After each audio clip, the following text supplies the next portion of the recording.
নমস্কার বন্ধুরা, বাংলার ইনভেস্টর ইউটিউব চ্যানেলে আপনাদের সবাইকে স্বাগত জানাই। চ্যানেলে প্রথমবার এসে থাকলে চ্যানেলটা অবশ্যই সাবস্ক্রাইব করে রাখবেন। ভিডিও শুরুতে সবাইকেই জানাই এই শুভ বাংলা নববর্ষ 1433-এর অনেক অনেক শুভেচ্ছা এবং অভিনন্দন। এই নতুন বছর আপনার এবং আপনার পরিবারের যেন খুব ভালো কাটে এবং তারই সঙ্গে সঙ্গে এই সম্পদের দিক থেকেও আপনার যেন উন্নতি হয়। চলুন এই ভিডিওটা শুরু করা যাক। আজকে আমাদের এই নিফটিতে একটা দারুণ তেজি দেখতে পাওয়া গেছে। বেশিরভাগ সময়ই আজকে আমাদের এই নিফটি এটাই 24,200-র উপরেই ট্রেড করছিল। আজকের দিনে নিফটি হাই কত লাগিয়েছে? এই 24,280। মোটামুটি বলতে পারেন আজকের দিনের হাইয়ের কাছাকাছি প্রায় বন্ধ হয়েছে এবং টোটাল দেখতে পাচ্ছেন আজকের দিনে 388 পয়েন্টের কাছাকাছি তেজি দেখতে পাওয়া গেছে। আর মার্কেটে যে বাড়বে সেটা মোটামুটি এই গ্লোবাল মার্কেটের যে পারফরমেন্স এগুলো দেখে বুঝতে পারা যাচ্ছিল। এই গ্লোবাল মার্কেট সবই ভালো পারফর্ম করছিল এবং এরই সঙ্গে সঙ্গে আমাদের এই যে গিভ নিফটি এখান থেকেও কিন্তু ভালো সংকেতই আসছিল। আর দেখুন মার্কেট অনেকদিন খারাপ পারফরমেন্স দেখিয়েছে, তার সঙ্গে সঙ্গে একদম 52 উইকের যে লোয়েস্ট লেভেল সেখানে চলে এসেছিল। আর এই যে ইন্ডিয়ান মার্কেট পড়ছিল এমনটা নয় যে শুধুমাত্র ইন্ডিয়ান মার্কেটই পড়ছিল, মানে এই যে পড়ছিল সেটা কিছু এক্সটার্নাল কারণের জন্য পড়ছিল। এই গ্লোবাল মার্কেট পড়ছিল, তার সঙ্গে সঙ্গে গোল্ড বলুন, সিলভার বলুন, বিটকয়েন, মানে সব ধরনের যে অ্যাসেট ক্লাস রয়েছে সব জায়গাতেই কিন্তু পতন দেখা যাচ্ছিল। এবং আস্তে আস্তে যখন গ্লোবাল মার্কেট রিকভার করছে তখন আমাদের ইন্ডিয়ান মার্কেটও রিকভার করছে। তো যারা এই সময় ধৈর্য ধরতে পারেননি, এই শেয়ার মার্কেট থেকে বেরিয়ে যাবেন ভাবছিলেন, অনেকে শেয়ার বিক্রিও করে দিয়েছিলেন, তারা আজকের এই দুদিন তেজির পরে কিছুটা হয়তো আফসোস করছেন। আর বেশিরভাগ মানুষই শেয়ার মার্কেটে উল্টো কাজটাই করেন। যখন এই শেয়ার বাড়তে শুরু করে তখন তারা কিনতে শুরু করে। অ্যাকচুয়ালি কিন্তু এর উল্টোটা করা উচিত। এবং তারই সঙ্গে সঙ্গে যখন শেয়ার এরকম পড়ে যায়, অনেকটা নিচে চলে আসে, তখন কি করে তারা শেয়ার বিক্রি করে দেয়। দেখুন আপনার পোর্টফোলিওতে যদি শেয়ার ধরা থাকে এবং শেয়ার যদি ক্র্যাশও করে সেটা কিন্তু আপনার লস নয় যতক্ষণ না আপনি সেই শেয়ারটা বিক্রি করছেন। বরঞ্চ যখন এই শেয়ার মার্কেট একদম নিচু লেভেলে চলে আসে, অনেকটা ক্র্যাশ করে, তখন কিন্তু সেই সময় আরো বেশি করে ভালো ভালো যে শেয়ার রয়েছে সেগুলো কেনা দরকার। কিন্তু মানুষ তার উল্টোটাই করে, যেমনটা দেখতে পাচ্ছেন আজকে এর সঙ্গে সঙ্গে এর আগের দিন কিছুটা তেজি দেখতে পাওয়া গেছে। এরপরেও যদি 2-3 দিন তেজি দেখতে পাওয়া যায় তাহলে অনেক ইনভেস্টর কিন্তু মার্কেটে আবার ফিরে আসবে। আর এরপরে আমেরিকা এবং ইটালির মধ্যে পরিস্থিতি কি হয়ে রয়েছে যেমনটা দেখতে পাচ্ছেন, এই আমেরিকা তারা কি বলছে, তারা এই স্টেট অফ হরমুজের আশপাশে ব্লক করে এই ইরানের যে ব্যবসা বাণিজ্য সেগুলোকে পুরোপুরি হল্ট করে দিয়েছে, সবকিছু আটকে দিয়েছে। এবং এইসব কারণের জন্য ডোনাল্ড ট্রাম্প এটাও বলছেন যে ইরান তারা দ্বিতীয়বারের জন্য এই যে কথাবার্তা সেটা শুরু করতে রাজি হয়েছে। Israel and Lebanon agreed to continue discussion after their first direct diplomatic Tux in ডিকেটস in Washington. এই ইসরায়েল এবং লেবাননের মধ্যেও এই যুদ্ধ বন্ধের জন্য কিন্তু আলোচনার রিপোর্টও সামনে আসছে। আর এর আগে প্রথমবারে যখন এই নেগোসিয়েশন চলছিল সেটা তো ফেল হয়ে গিয়েছিল এবং তারপরে দেখতে পাচ্ছেন এই আমেরিকা তারা দ্বিতীয়বারের জন্য ইন পার্সন টকের জন্য রাজি হয়েছে। আর ইরান তো তাদের দিক থেকে বলছে তারাই কথাবার্তা চালানোর জন্য রাজি আছে, আবার এই যুদ্ধ পরিস্থিতি যদি তৈরি হয় সেটা মোকাবিলা করার জন্য রাজি আছে। এবং বড় খবর এটাই যে ইউএস এবং ইরানের মধ্যে দ্বিতীয়বারের এই যে পিস টক সেটাই দুদিনের মধ্যে শুরু হতে পারে। এটা কবেকার খবর দেখতে পাচ্ছেন, 15 এপ্রিল 2026 বিএসটির খবর। ফার্স্ট কখন পাবলিশ হয়েছিল? এই 14 এপ্রিল, অর্থাৎ একদিন তো প্রায় হয়েই গেল। আরো একদিনের মধ্যে এই যে নেগোসিয়েশন সেটা কিন্তু শুরু হওয়ার কথা রয়েছে। তো দেখতে হবে ইউএস এবং ইরানের মধ্যে এই কথাবার্তা আবার শুরু হয় কিনা। এবং ডোনাল্ড ট্রাম্প এই ব্যাপারটার অপোজ করছেন কি, যে এই এনরিচ ইউরেনিয়াম নিয়ে তারা কোনো প্রকার কম্প্রোমাইজ করবে না। এই ডোনাল্ড ট্রাম্প তো বারবার বলেই দিচ্ছেন যে ইরানের কাছে যেটুকু এনরিচ ইউরেনিয়াম রয়েছে সেটা তারা নিয়ে যাবে। এবং এই ব্যাপারটাকে নিয়ে প্রধান ঝামেলা। ইরান তাদের দিক থেকে বলছে এই ইউরেনিয়াম এনরিচমেন্টের জন্য তাদেরকে সম্পূর্ণ অধিকার দিতে হবে। তবে এখনো পর্যন্ত কোনো তরফের থেকেই এই যে সিজ ফায়ার সেটা ভেঙে গেছে এরকম খবর কিন্তু সামনে আসেনি। দুপক্ষই কিন্তু এখন এই সিজ ফায়ার এটা মেনে চলছে। তারই সঙ্গে সঙ্গে আমাদের ইন্ডিয়া এবং আমেরিকার মধ্যে এই ট্রেড ডিলের ব্যাপারে খবর সামনে আসছে।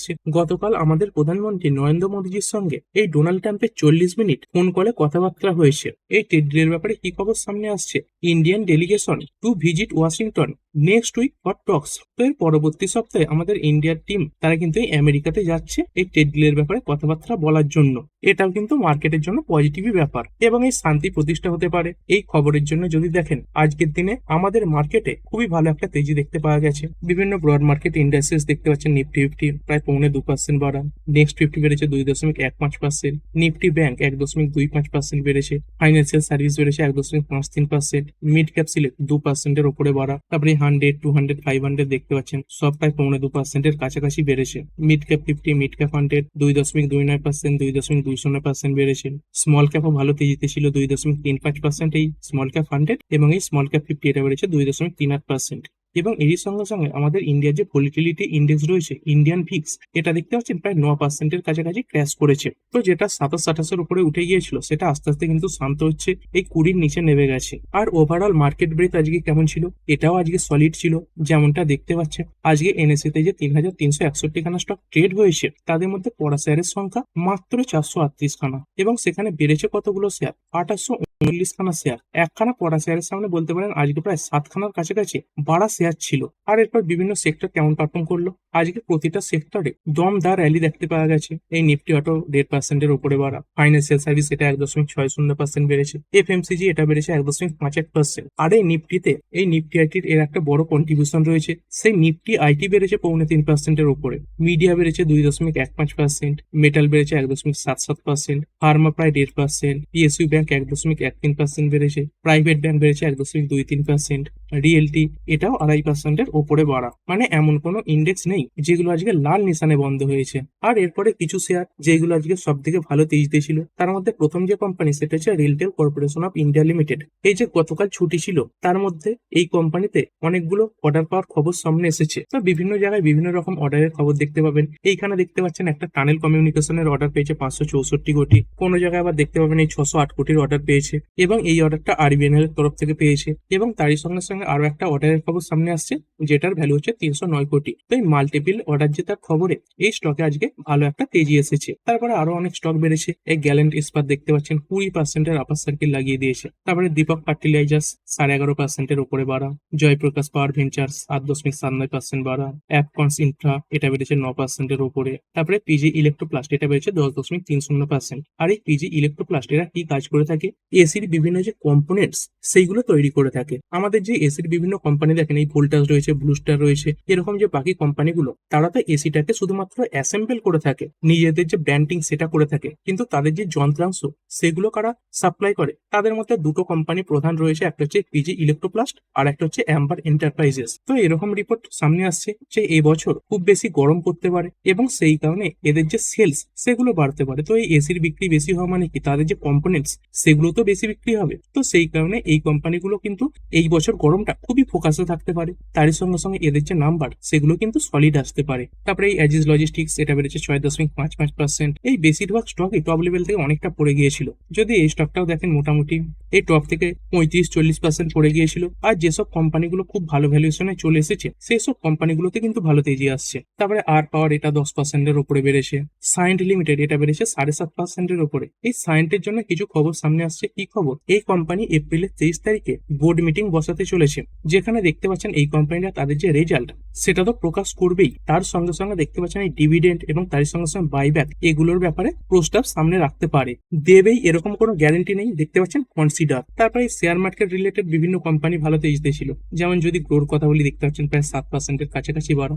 এদের তো একটা ব্রোকার বড় টার্গেট দিয়েছে, এই ব্যাংক অফ আমেরিকা, এরা দেখতে পাচ্ছেন বাই রেটিং দিয়েছে, এবং তার সঙ্গে সঙ্গে কত টার্গেট দিচ্ছে, 235-এর টার্গেট দিচ্ছে। তারপর আরো অনেক শেয়ার মার্কেটের সঙ্গে রিলেটেড কোম্পানি, যেমন এই মতিলাল ওসওয়াল, এরা মিউচুয়াল ফান্ডেও যুক্ত, তার সঙ্গে সঙ্গে ব্রোকিং সেগমেন্টেও কাজ করে থাকে, এটাও প্রায় 4.5%-এর কাছাকাছি বেড়েছে। আর এরপরে পড়া শেয়ারে কোনগুলো ছিল, এই ইন্ডাস্টার দেখতে পাচ্ছেন প্রায় 4% ডাউন। তারপরে অ্যাথার এনার্জি খুবই ভালো একটা র্যালি দেখিয়েছিল, তারপরে কিছুটা প্রফিট বুকিং আসছে, এই 4%-এর কাছাকাছি ডাউন হয়েছে। তারপরে আইসিআইসিআই প্রু অ্যাসেট ম্যানেজমেন্ট কো লিমিটেড 3.83% পড়েছে, কোম্পানিটা তার রেজাল্ট পেশ করার পরে পড়েছে। দেখতে পাচ্ছেন কোম্পানির share slip over 3% after Q4 result. Company যে মার্চ কোয়ার্টারের আর্নিং সেটা একদম স্টেডি ছিল। এই অ্যানুয়ালি মানে ইয়ার অন ইয়ার কোম্পানির যে নাম্বার সেটা তো ভালো হয়েছে, কিন্তু এই কোয়ার্টারলি মানে আগের কোয়ার্টারের তুলনায় কোম্পানির যে প্রফিট সেটা প্রায় কাছাকাছি এসেছে, খুব বড় জাম দেখতে পাওয়া যায়নি। তারপরে এনআইএসিএল 2.20% ডাউন, অয়েল ইন্ডিয়া পড়ে গেছে 2.79%, আর এই ডক্টর রেড্ডি এটা পড়েছে 1.23%। আর এরপরে কোয়ার্টার পরে রেজাল্ট নিয়ে কথা বলবো।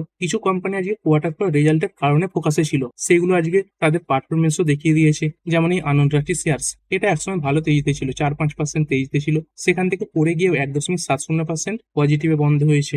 তারপরে আইসিআইসিআই প্রু লাইফ ইন্স্যুরেন্স 3.11% বেড়েছে। তারপরে জাস্ট ডায়াল নাম্বার খারাপ ছিল, প্রায় 5% ডাউন হয়েছে। এরপরে স্বরাজ ইঞ্জিনস, এর নাম্বার খুবই ভালো ছিল, অনেক অনেকটা ওপরেই উঠে গিয়েছিল, দেখতে পাচ্ছেন আজকের হাই লাগিয়েছিল প্রায় 4,400 কাছাকাছি, সেখান থেকে 4,000 কাছাকাছি নেমে এসেছে এবং এতটা পড়ার পরেও 3.67% কিন্তু তেজিতে বন্ধ হয়েছে। মোটামুটি যদি টপ থেকে দেখেন তাহলে প্রায় 6 থেকে 7% কাছাকাছি পড়েও গেছে এটা। আর যদি আজকের কোয়ার্টার পর রেজাল্টের কথা বলি, আজকেও অনেক বড় বড় কোম্পানি তাদের নাম্বার পেশ করবে, যেমন দেখতে পাচ্ছেন এইচডিবি ফাইন্যান্সিয়াল রয়েছে, আইসিআইসিআই লোমবার্ড রয়েছে, এরকম 10-এরও বেশি কোম্পানি তাদের নাম্বার পেশ করবে। এই এলিকন ইঞ্জিনিয়ারিং, তারপরে দেখতে পাচ্ছেন রিলায়েন্স ইন্ডাস্ট্রিয়াল ইনফ্রাস্ট্রাকচার রয়েছে, তারপরে তেজস নেটওয়ার্ক রয়েছে, আরো এখানে কিছু কোম্পানি রয়েছে এইখানে দেখতে পারেন। তাদের মধ্যে জিটিপিএল হ্যাথওয়ে দেখতে পাচ্ছেন, তারপরে লোটাস চকোলেট রয়েছে, এসপিএল সেমিকন্ডাক্টর লিমিটেড রয়েছে, এইগুলো। আর এরপরে গ্লোবাল মার্কেট একবার দেখে নেব। যদি ইউরোপিয়ান মার্কেট গুলো দেখি, এখানে মিক্স পারফরমেন্স দেখতে পাওয়া যাচ্ছে। এই ড্যাক্স একদম ফ্ল্যাটিস বলতে পারেন, তার সঙ্গে সঙ্গে ফুটসি এটাও প্রায় ফ্ল্যাট রয়েছে, ক্যাক 40 এটা 0.59% ডাউন, ইউরোস্টক্স এটা পড়েছে 0.32%। আর অন্যদিকে জাপানের মার্কেট নিক্কেই এটা 0.6% পজিটিভে বন্ধ হয়েছে। তারপরে এই সাংহাই এটা দেখতে পাচ্ছেন একদম নিউট্রাল। তারপরে এই হ্যাংসেন এটা 0.29% বাড়া। তারপরে কোসপি এটা বেড়েছে 2%। তো বেশিরভাগ গ্লোবাল মার্কেট কিন্তু আজকে নিউট্রাল রয়েছে। এই তেজি মন্দি এগুলো খুব বেশি ছিল না। তাহলে আজকে ইন্ডিয়ান মার্কেট এত ভালো পারফরমেন্স কেন দেখালো? কারণ গতকালে এই যে গ্লোবাল মার্কেট সেগুলো ভালো পারফরমেন্স দেখিয়ে দিয়েছিল, আর যেহেতু আমাদের ইন্ডিয়ান মার্কেট বন্ধ ছিল সেই কারণে আমাদের ইন্ডিয়ান মার্কেটে আজকের দিনে তেজি দেখতে পাওয়া গেছে, অর্থাৎ আজকে অ্যাডজাস্ট হয়েছে। আর আমেরিকান মার্কেটের ফিউচার্স গুলো কেমন রয়েছে? এই ডাউ জোন্সের ফিউচার্স এই 34 পয়েন্ট নিচে, সেরকম খুব বড় মুভমেন্ট নেই। এবং এরই সঙ্গে সঙ্গে এই নাসডাকের ফিউচার্স এটাই 22 পয়েন্ট নিচে রয়েছে, কখনো তো সবুজেও চলে যাচ্ছে। আর সব থেকে যে গুরুত্বপূর্ণ হচ্ছে ক্রুড অয়েল, সেটা কেমন ট্রেড করছে? এই ডব্লিউটিআই ক্রুড 1% মতো বাড়া রয়েছে এবং ব্রেন্ট ক্রুড এটা 1.39% বাড়া। যতক্ষণ এই 100 নিচে থাকবে ততক্ষণ ভালো। এই 95 এর নিচে নেমে গেলে আরো তেজি আসবে, এবং কোনোভাবে যদি 90 এর নিচে নেমে আসে তাহলে তো বাজারে একটা দমদার র্যালি দেখতে পাওয়া যাবে। এবং তার জন্য প্রয়োজন হচ্ছে একবার শুধু এরকম খবর চলে আসা যে আমেরিকা এবং ইরানের মধ্যে এই নেগোসিয়েশন এটা কমপ্লিট হয়ে গেছে এবং এই যুদ্ধ সেটা বন্ধ হয়ে গেছে। এরকম খবর এসে গেলে এই যে ক্রুড অয়েল এখানে বড় ক্র্যাশ আসবে এবং তার সঙ্গে সঙ্গে মার্কেটে ভালো তেজি আসবে। আর এই গোল্ড সিলভার এখানে কেমন পারফরমেন্স দেখতে পাওয়া যাচ্ছে? এই গোল্ড দেখতে পাচ্ছেন 0.43% পড়েছে এবং সিলভার পড়েছে 0.90%। কিন্তু তা সত্ত্বেও যদি দেখেন এই গোল্ড সিলভারের যে ইটিএফ গুলো রয়েছে, তো একটা দুটো ইটিএফই দেখবো, যেমন এই নিপ্পন ইন্ডিয়া ইটিএফ গোল্ড দেখতে পাচ্ছেন 1.21% বাড়া, এবং এরই সঙ্গে সঙ্গে এই নিপ্পন ইন্ডিয়া সিলভার ইটিএফ এটাই 4.49% বাড়া। এমনিতে তো দেখতে পাচ্ছেন এই যে ফিজিক্যাল গোল্ড সিলভার রয়েছে এগুলো পড়ছে, এই এমসিএক্স এ পড়ছে, তাহলে এই ইটিএফ এগুলোতে কিভাবে তেজি আসছে? কারণটা সেই শেয়ার মার্কেটের মতনই, গতকাল এই সিলভার গোল্ড এগুলোতে তেজি এসে গিয়েছিল, এবং যেহেতু গতকাল আমাদের ইন্ডিয়ান মার্কেট বন্ধ ছিল তাই আমাদের ইন্ডিয়ান মার্কেটে যে ইটিএফ গুলো রয়েছে সেগুলো কিন্তু এই গোল্ডের যে এবং সিলভারের যে প্রাইস সেগুলোকে অ্যাডজাস্ট করছে মাত্র। দেখতে পাচ্ছেন gold ETF shine amid rising geopolitical tensions and strong gold price rally, মানে গতকাল যে র্যালি দেখিয়েছিল সেটার কথাই বলা হচ্ছে। আর এই বিটকয়েন এখানে কেমন পারফরমেন্স দেখতে পাওয়া যাচ্ছে? এই বিটকয়েন 0.30% নিচে ট্রেড করছে। এরপরে আমাদের ইন্ডিয়ার আজকের দিনে একটা ইনফ্লেশনের ডেটা সামনে এসেছে। তো কোন ধরনের ইনফ্লেশন? এটা কিন্তু সিপিআই ডেটা নয়, এটা হচ্ছে হোলসেল প্রাইস ইন্ডেক্স। তো এই জিনিসপত্র দুভাবে বিক্রি হয়, একটা হচ্ছে রিটেল হিসাবে বিক্রি হয় আর একটা হচ্ছে হোলসেল হিসাবে বিক্রি হয়। তো সেই হোলসেলের ইনফ্লেশনের যে ডেটা সেটা সামনে এসেছে। কেমন এসেছে এই ডেটা? এইখানে দেখতে পাচ্ছেন এবারে এই ডব্লিউপিআই ইনফ্লেশনের ডেটা এটা বেড়ে হয়ে গেছে 3.8%। কিসের কারণে হয়েছে? সেই একই কারণ, এই ফুয়েল প্রাইস সার্জের জন্য হয়েছে। দেখতে পাচ্ছেন কোথায় আমেরিকা এবং ইরানের যুদ্ধ হচ্ছে তার সরাসরি প্রভাব আমাদের ইন্ডিয়ার ইকোনমির উপরেও কিন্তু আসছে। আর ভিডিও শেষে নিফটি দেখে নেবো। আজকে নিফটিতে দেখতে পাচ্ছেন মাত্র 5খানা কোম্পানি লালে বন্ধ হয়েছে এবং 45টা কোম্পানি সবুজে বন্ধ হয়েছে। খুবই ভালো পারফরমেন্স আজকে নিফটি দেখিয়েছে। আর এই নিফটির মধ্যে টপ গেনার এবং লুজার কোনগুলো রয়েছে? এই ইন্ডিগো আজকে টপ গেনার 4.35% বাড়া, পাওয়ার গ্রিড বেড়েছে 4.21%, ইটার্নাল 4%-এর উপরে বাড়া, ম্যাক্স হেলথ বেড়েছে 4%-এর উপরে, এবং এই উইপ্রো এটা বেড়েছে 3.46%। আর কোন পাঁচটা পড়েছে? এইখানে পড়ার লিস্টে দেখতে পাচ্ছেন ডক্টর রেড্ডি রয়েছে 1.23% ডাউন, ভারতী এয়ারটেল 0.72% পড়া, ICICI bank 0.30% down, Axis bank পড়েছে 0.16%, এবং এই ওএনজিসি এটা পড়েছে 0.02%। তো ঠিক আছে বন্ধুরা, আশা করছি ভিডিওটা আপনাদের ভালো লেগেছে। আপনি চাইলে এটাকে লাইক এবং শেয়ার করতে পারেন।